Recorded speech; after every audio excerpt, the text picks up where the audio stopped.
Dear aspirants, welcome to compartments. ఒకసారి screen మీద కనిపిస్తున్నటువంటి ఈ క్వశ్చన్ జాగ్రత్తగా చూడండి. ఇలాంటి మోడల్ క్వశ్చన్ అడిగినప్పుడు ఎలా చేయాలి?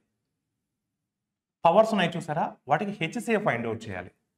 450కి 300కి హెచ్సిఎఫ్ ఎంత అంటే 150, గసాబా 150. అంటే పవర్స్లో 150 వచ్చే విధంగా ఈక్వేట్ చేసుకుందాం. ఇప్పుడు ఇక్కడ 150 రావాలంటే 7 క్యూబ్ ఇంటూ 150 రాయాలి. అంటే 7 cube whole to the power of 150 greater than 9ని మనం ఎలా రాయొచ్చు? 3 టు ది పవర్ ఆఫ్ 4 రాయొచ్చు, లేదా 9 స్క్వేర్ రాయొచ్చు. 9 square whole to the power of 150.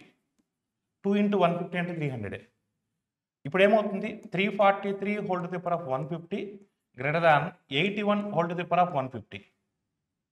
మీరు జాగ్రత్తగా అబ్జర్వ్ చేసినట్లయితే ఇక్కడ 343 పవర్స్ ఈక్వల్ కాబట్టి ఏ బేస్ వాల్యూ అయితే ఎక్కువ ఉంటుందో అదే హైయర్ వాల్యూ ఉంటుంది. అంటే ఇచ్చినటువంటి ఫస్ట్ స్టేట్మెంట్ కరెక్టే. రెండో స్టేట్మెంట్లో చూస్తే 900 450 హెచ్సిఎఫ్ 450 అవుతుంది. హెచ్సిఎఫ్ ఏమవుతుంది? 450 అవుతుంది. హెచ్సిఎఫ్ 450 అవుతుంది. మీరు జాగ్రత్తగా అబ్జర్వ్ చేసినట్లయితే ఇక్కడ దీన్ని మనము 2 to the power of 2 into 450 రాయొచ్చు. అప్పుడు ఏమవుతుంది? 4 టు ది పవర్ ఆఫ్ 450 అవుతుంది, greater than 7 to the power of 450. ఈ స్టేట్మెంట్ కరెక్ట్ అవుతుందా? అవ్వదు, ఎందుకంటే 7 ఎక్కువ ఉంటుంది. అంటే రెండో స్టేట్మెంట్ ఫాల్స్.